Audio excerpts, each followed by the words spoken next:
Добрый вечер, друзья. Меня зовут Махмуд. Переступно меня знают как Джеламурный. Я криминальный авторитет, гангста по жизни.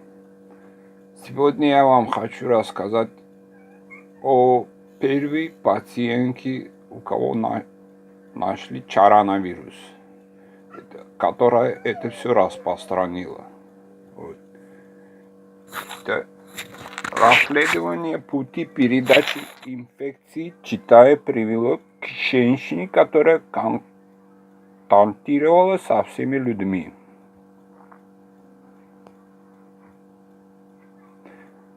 Муниципальная комиссия по здравоохранению Ухани сообщила, что первая группа из 27 пациентов с диагнозом коронавирусной пневмонии была связана с рынком морепродуктов Южного Китая.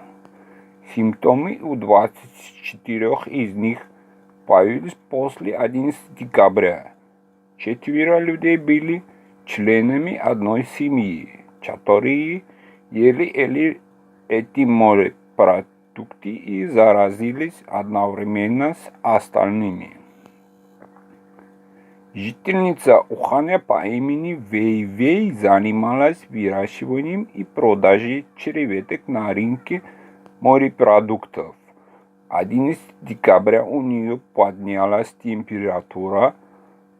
После появления первых симптомов женщина без промедления обратилась в ближайшую клинику. Я почувствовала недомогание и сразу пошла получить укол жаропонижающего. Я не могла бросить работу, а сил добраться до дома у меня не было. Обычно каждый раз после инъекции я чувствую себя лучше и могла продолжить трудиться на следующий день. Через день, 13 декабря, Вэй опять обратилась в ту же клинику за помощью.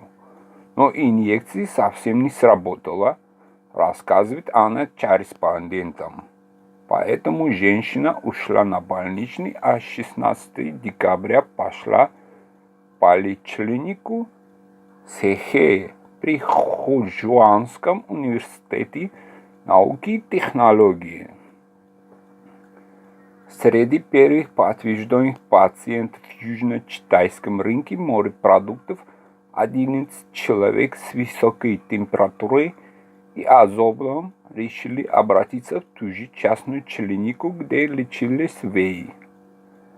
Стоит отметить, что примерно в то же время, что и остальные 26 пациентов с новым коронавирусом, заразился еще один мужчина, однако он не контактировал с продавцом креветок и не обращался за помощью в частную клинику, где получала жаропонижающий нулевой пациентка мужчина, не исключает, что мог столкнуться с инфицированным человеком в метро.